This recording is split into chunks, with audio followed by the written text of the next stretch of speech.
ডাক্তারের কাছে যাবে, প্রেসার মেপে যখন বলবে 110/190, তুমি মুখটা বাংলার মাছ আলু ভর্তা করলে তো হবে না, বেগুন পোড়া করলে হবে না। ডাক্তারের কাজ ট্রিটমেন্ট করা। শরীয়তের ডাক্তার, আমার শরীয়তের ট্রিটমেন্ট করা আমার নৈতিক দায়িত্ব, আমি করে যাব। আপনি কি অ্যাঙ্গেলে নেবেন, ও আপনাকে খুশি করতে কেন আসেনি। এবারে জুম্মার দিনে ফুরফুরা শরীফে 12 রবিউল আউয়াল জুম্মার দিনে পড়ছে, বিরাট ঝান্ডা নিয়ে গেছে, 5 থেকে 7 জন গোটা বাইকটা ঘিরে দাঁড়িয়ে আছে, তাবারুকের মতন গুটকা ভাগ করছে, নিজের চোখে দেখছে, সিগনেচার দেখি তাবারুকের মতন ভাগ করছে। ডাক্তার আনবে ট্রিটমেন্ট করলে দোষ, ঝান্ডার বিরুদ্ধে আস্তাগফিরুল্লাহ, আমার রাসূলের রওজায় আতারের নকশা আছে, আমার কাবা বাইতুল্লাহর নকশা আছে, লা ইলাহা ইল্লাল্লাহ মুহাম্মাদুর রাসূলুল্লাহ এই শব্দটা লেখা আছে, ইয়া আল্লাহ ইয়া রাসূলুল্লাহ এই শব্দ লেখা আছে। বিরোধিতা করলে ঈমান চলে যাবে। বাইক তো সোজা চলছে না, পুরো মেসির মতন ডিগ্রিং করে বেরিয়ে যাচ্ছে, ঝান্ডা এখানে উঠছে হু হু করে, আর দুটো গুটকা গালের মধ্যে পিক ফেলছে, পিক ফেলছে। আল্লাহর কাবা বাইতুল্লাহর নকশা ওই জায়গায় ওটা উঠছে, তোমার থুতুর ফুটা যদি ওই রাউলায় আতারে গিয়ে একটা ছিটে লাগে, বিআদবির সীমাটা কোথায় যাবে বুঝতে পেরেছো? তুই যখন আদব দিতে জানিস না, লাগালি কেন? নবী মুহাম্মদুর রাসূলুল্লাহ সাল্লাল্লাহু আলাইহি ওয়াসাল্লাম ওই উট বিক্রেতার দিকে তাকিয়ে বলে, এই উটটার দাম কত? এই উটটা বড় পছন্দ আমার, এই উটটার দাম কত? এই উটটা কত দিয়ে তুমি বিক্রি করবে? বেদুইন কাফেলা উট বিক্রেতার সাথে দামের বিনিময় চলছে। আল্লাহ নবী মুহাম্মদুর রাসূলুল্লাহ সাল্লাল্লাহু আলাইহি ওয়াসাল্লামের উটটাও পছন্দ হয়ে গিয়েছে, দামটাও মোটামুটি রিজনেবল লাগছে হুজুরের, অর্থাৎ দামটা মোটামুটি হুজুরের ভালো লেগেছে, দামটাও তেমন চড়া বলে নাই, অর্থাৎ দামের দিক থেকে একটা অ্যাডজাস্টমেন্ট হয়ে গিয়েছে। আল্লাহ নবী মুহাম্মদুর রাসূলুল্লাহ সাল্লাল্লাহু আলাইহি ওয়াসাল্লাম ওই সময় ওই কাফেলার উট বিক্রেতার দিকে তাকিয়ে বলে, আপনার উটটা আমি নিতে চাই, কিন্তু আমি তো উট কেনার জন্য প্রস্তুতি নিয়ে বাড়ি থেকে আসি নাই, একটু যদি আপনি আমাকে এর বিনিময়ে টাকাটা পৌঁছে দেওয়ার জন্য সময় দেন, আমি তাহলে বাড়িতে গিয়ে কারো মাধ্যম দিয়ে এর বিনিময়ে টাকাটা দেব, তারপরে আপনার কাছ থেকে উটটা নিয়ে যাব।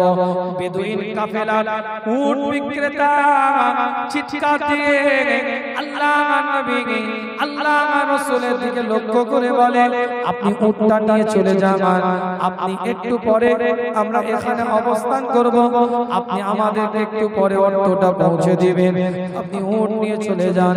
আল্লাহ নবী মুহাম্মদুর রাসূলুল্লাহ সাল্লাল্লাহু আলাইহি ওয়াসাল্লাম হুজুর আমার উটটা নিয়ে রওনা দিয়ে দিলেন, টুকটুক করে বাড়ির দিকে চলে যেতে থাকলেন।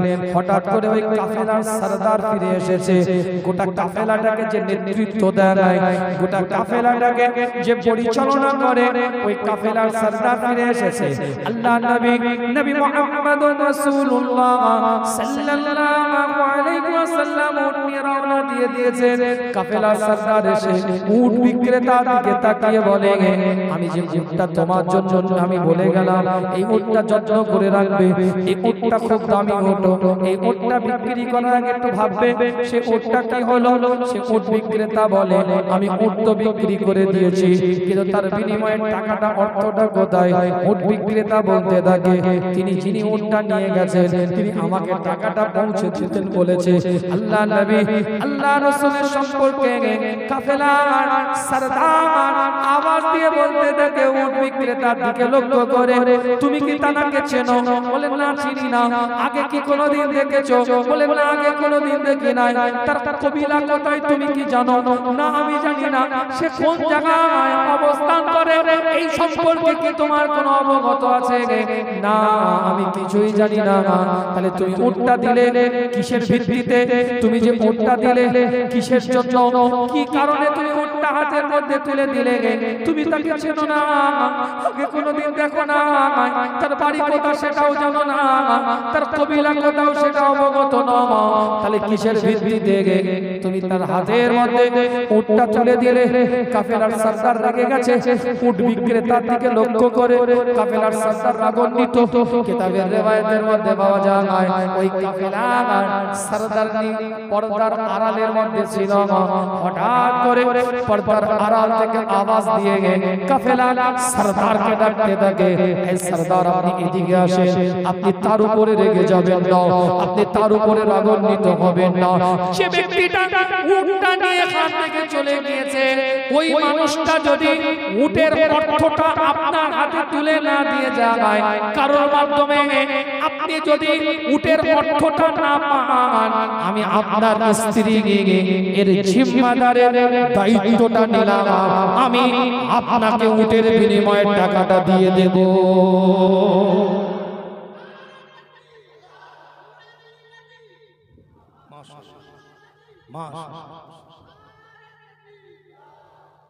सरदार बोलते तुम की चेनो, जान पहचान तुम्हार, तुम पहचानते हो उसको जो ऊंट खरीद कर लेकर गए यहाँ से, पहचानते हो? तुम्हारा कोई रिश्तेदार होगा? এত কনফিডেন্সের সাথে বলছো তোমার কি কোনো আত্মীয়, তুমি কি চেনো, তুমি কি জানো, আগে কি কোনোদিন তুমি দেখেছো, তুমি কি তার কবিলা সম্পর্কে তোমার কি কোনো নলেজ আছে, কোন জায়গায় বাড়ি, এটা কি তোমার কোনো কিছু জানা আছে? এত কনফিডেন্স তোমার, এত দৃঢ়তা তোমার, এত কনফিডেন্সের সাথে বলছো যদি ওই ব্যক্তি উটের অর্থ না দিয়ে যায়, তুমি নিজে দায়িত্ববদ্ধ নিচ্ছ আমি দেব। বাইরে কোনো কেউ হলো একটা হতো,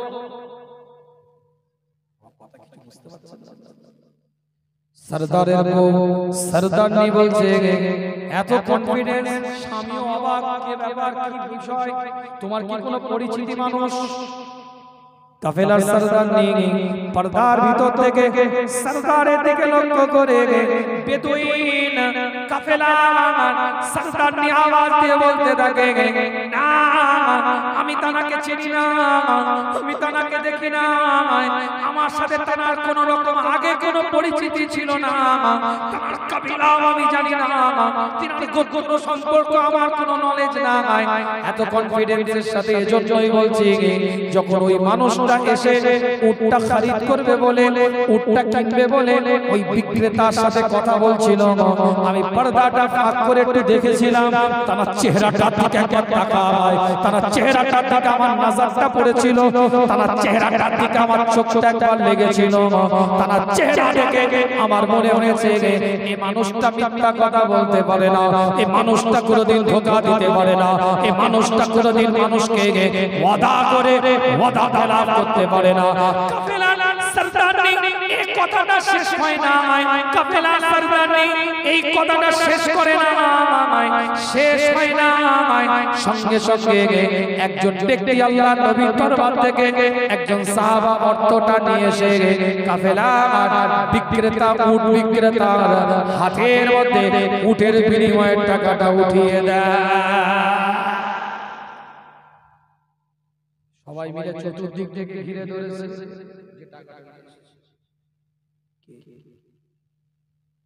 উটটা যে নিয়ে গেছিল যে মানুষটা উটটা নিয়ে গিয়েছিল, ওই মানুষটাকে সাহাবে کرام হুজুর কাফেলা সরদার দাঁড়িয়ে আছে, উট বিক্রেতা দাঁড়িয়ে আছে, পর্দার আড়ালের মধ্যে কাফেলা সরদারনি ওই পর্দার ভিতরে বসে আছে। কিতাবের রিওয়ায়াতের কথা বলি, ছোটি কিতাবের গল্প বলছি না, সবাই এক বাক্যে জিজ্ঞাসা করে কে মানুষটা, একটু বলতে হবে যে মানুষটা উটটা নিয়ে গিয়েছিল, ওই ব্যক্তিত্বটাকে সাহাবে کرام হুজুর চিৎকার আওয়াজ দিয়ে সেদিনে বলেছিল ওই মানুষটা অন্য কেউ নয়, ওটা কোনো সাধারণ ব্যক্তিত্ব নয়, উনি সরকারে কায়নাত, উনি মদিনাতুল দুলাল, উনি ইমামুল মুরসালিন, উনি ইমামুল হুদা, উনি ইমামুল কিবলাতাইন, উনি আখেরি নবী, শেষ নবী, খাতামুন নবিয়িন। তা আল্লাহ পাক ওনাকে আখেরি নবী করে মুহাম্মাদুর রাসূলুল্লাহ করে পৃথিবীর মধ্যে পাঠিয়েছে সাল্লাল্লাহু আলাইহি ওয়াসাল্লাম। যেই শুনেছে গোটা কাফেলার মানুষ দাঁড়িয়ে গিয়েছে, উনি কোন জায়গায় থাকে, চলো আমাদেরকে নিয়ে চলো। গোটা কাফেলা মুস্তাফার বারগাহে এসে বসে আছে। আল্লাহ নবী আল্লাহ রাসূলের চেহারাটা দেখে হাতটা বাড়িয়ে দেয়, হুজুরের হাতে হাত দিয়ে ওই সাজাবর বেদুইন গোটা কাফেলা হুজুরের চেহারার নূরানি ওসিলা ঈমানের কালমা পড়ে মুসলমান হয়ে যায়।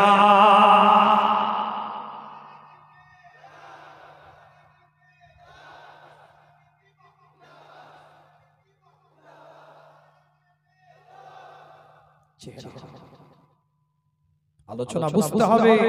আল্লাহ এমনি বলেন ওয়াত্তুহা ওয়াল্লাইলি ইজা সাজা মা ওয়াদ্দাআকা রাব্বুকা ওয়া মা ক্বালা ওয়ালাল আখিরাতু খায়রুল লাকা মিনাল উলা।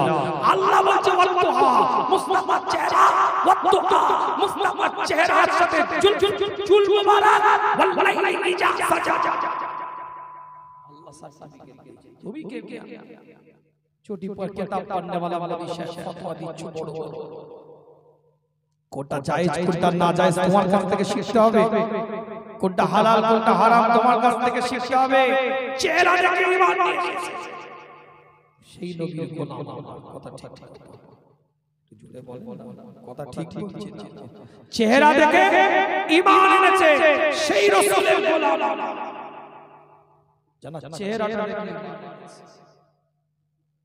কিয়ামতের ময়দানে, কাল হাসরের ময়দানে तमाम বিশ্বটা যেদিন তাবাহ হয়ে যাবে, ধ্বংস হয়ে যাবে, আল্লাহ নবী আল্লাহ রাসূল হুজুর আকরাম সাল্লাল্লাহু আলাইহি ওয়াসাল্লাম খালি ছুটতে দৌড়াতে হাউজে কাউসার। আল্লাহ নবী সাহাবারা বলে হুজুর আপনাকে কিয়ামতের দিনে কোথায় পাবো, আমরা তো খুঁজবো আপনাকে কোথায় পাবো। আল্লাহ নবী বলছে আমার গুনাহগার উম্মত উম্মতি যখন তৃষ্ণার্ত অবস্থায় হাউজে কাউসারে ঘুরে বেড়াবে, আমি রাসূল হাউজে কাউসারের কাছে দাঁড়িয়ে সাহাবারা বলে হুজুর আর কোথায় পাবো, বলে আমার গুনাহগার উম্মত উম্মতিরা যখন পুল সিরাতটা পার করবে, আমি নবী পুল সিরাতের কাছে দাঁড়িয়ে থাকবো, আল্লাহর কাছে দোয়া করব, আল্লাহ গুনাহগার দুর্বল পারে না কিছু, আমি নবী আমার খাতিরে পার করব। আমি রাসূল জাহান্নামের দরজার কাছে গিয়ে দাঁড়িয়ে থাকবো, আমার যেন কোনো গুনাহগার উম্মত উম্মতি ভিতরে না থাকে, বের করে দাও। আমি রাসূল সাথে করে নিয়ে জান্নাতে যাব। ছোট না আমি বলি কোরআন বলেছে উম্মতের পরিচয় দিতে হবে তো নাকি? রাসূল উম্মতকে নিয়ে জান্নাতে যাবে, উম্মতিকে নিয়ে জান্নাতে যাবে, সেই উম্মতের পরিচয়টা দিতে হবে। 40 বছর বয়স হয়ে গেল, এখনো মসজিদের চৌকাঠ পার করুনি, এখনো তো দাঁড়িয়ে পেশাব একদম চলছে সুন্দরভাবে।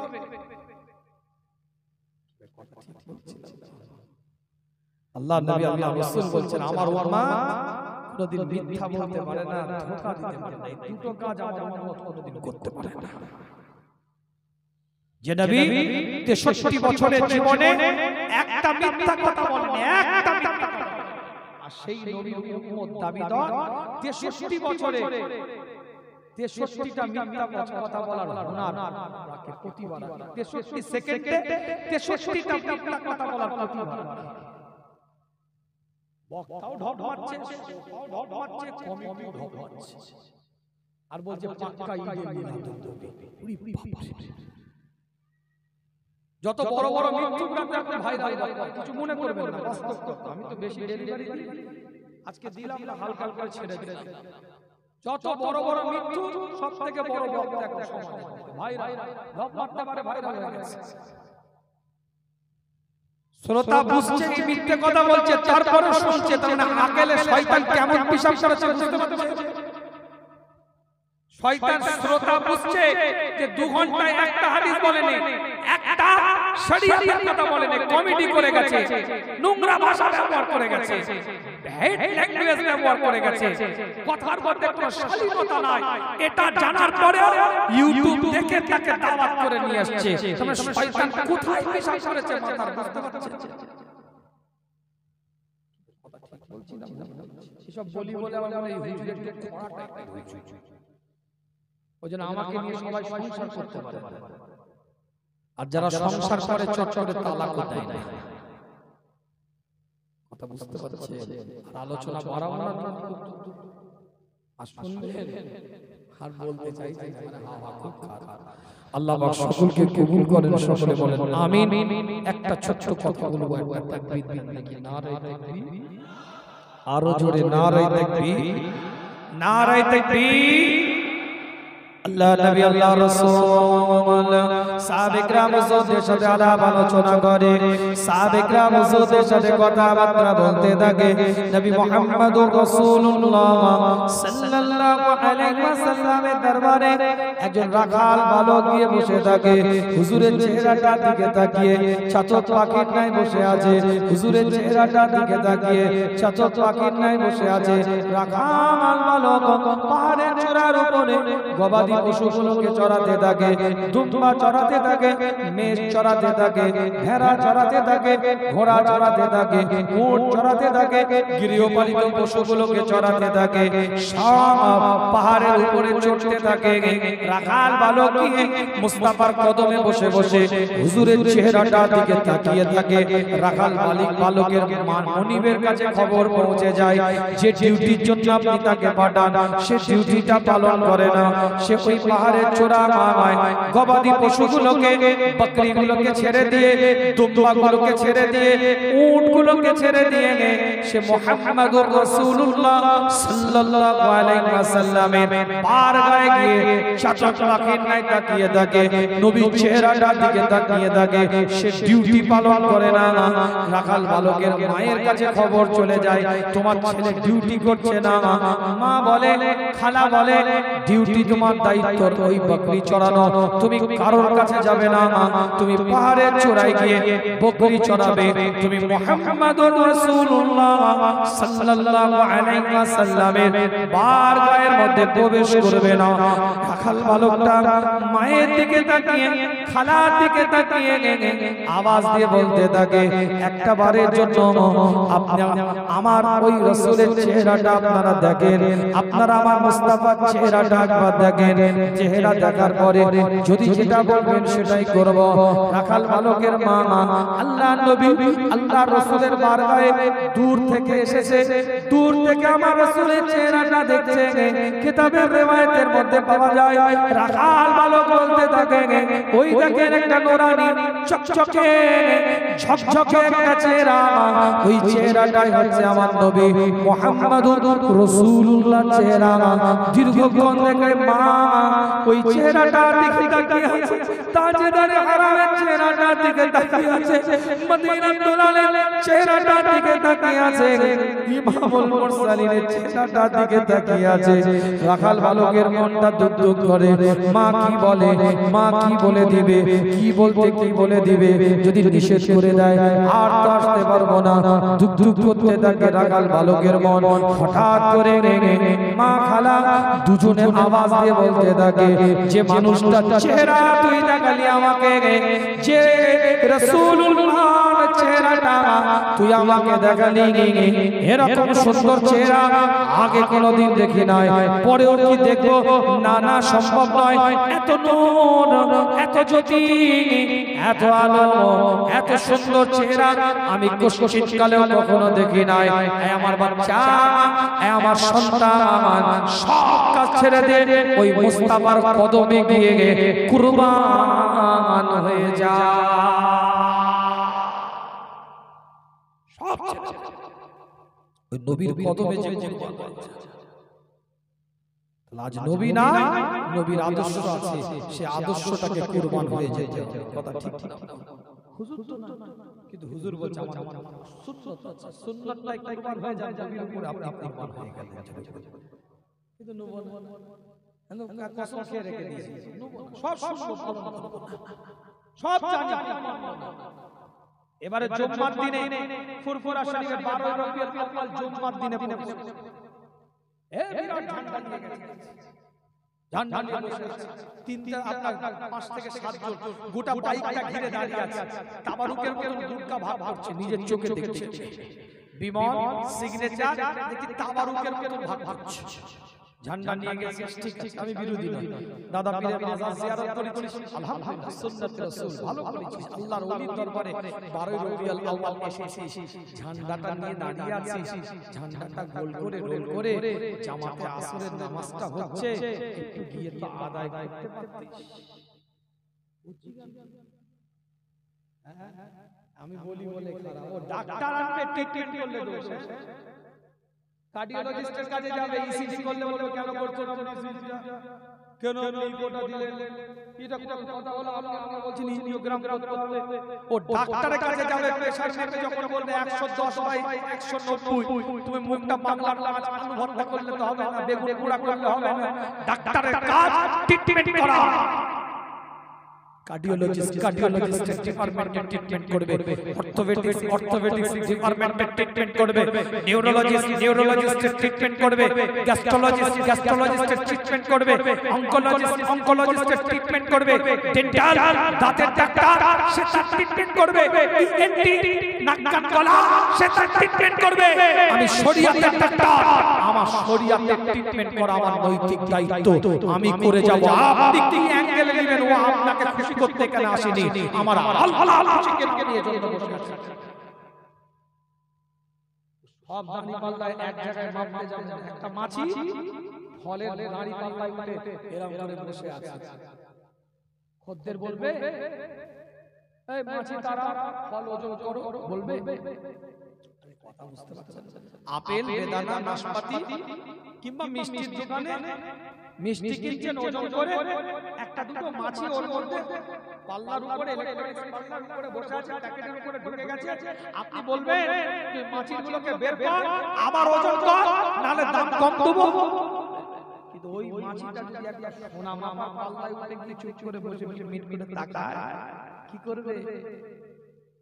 কথা বলে না কেন? সোনা মাপে দেখেন নাকি? ওই সোনা মাপা পাল্লা আছে না, সোনা মাপার ওটাও তো পাল্লা, আর লোহা মাপার ওটাও তো পাল্লা, পাল্লা ছাড়া তো কিছু নয়। ওই মাছিটাকে যদি ওই পাল্লায় বসে থাকে, আপনি সোনার ওজনটা মাছিটাকে তাড়িয়ে দিয়ে ওজন করতে বলবেন না? কি বুঝা গেল? কি বুঝাচ্ছেন?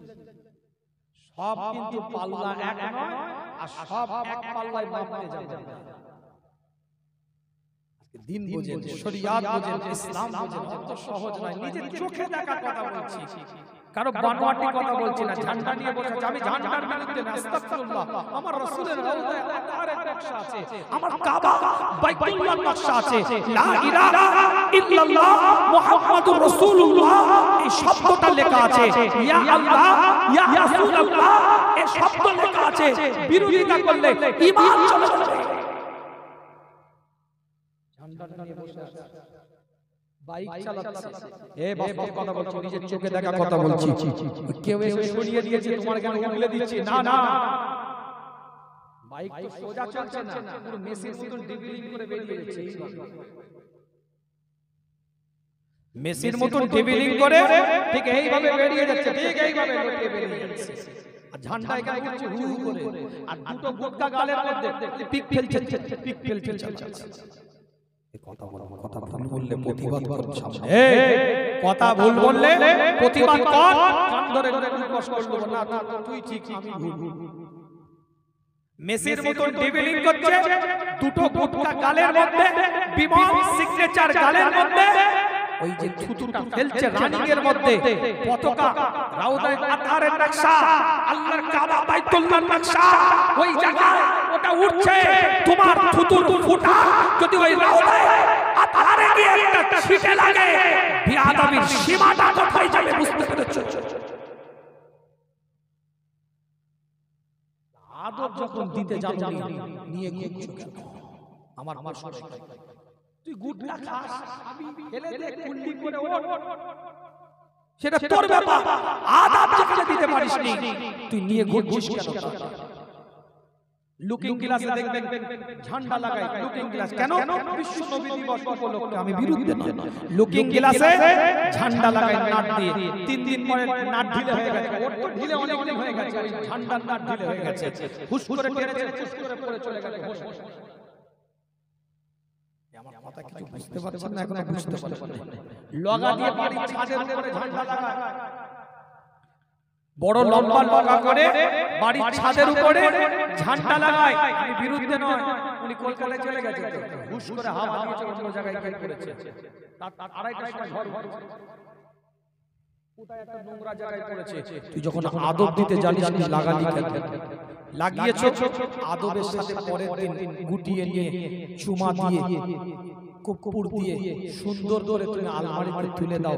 পরের বছর আবার ইস্ত্রি করে বের করবে, আদব দিয়ে চুমা দিয়ে আবার লাগাবে। তুমি লাগাচ্ছ, সেটা সম্মান দিতে জানছো না। কেন লাগাবে? কে তোমার